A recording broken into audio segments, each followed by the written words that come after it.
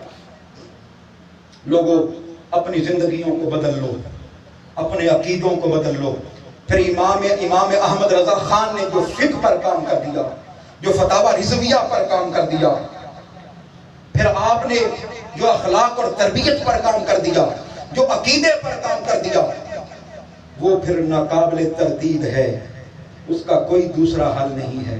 اللہ پاک ہمیں ان کے عقیدے کو سمجھنے کی توفیق عطا فرمائے، ان کی فکر کو سمجھنے کی توفیق عطا فرمائے۔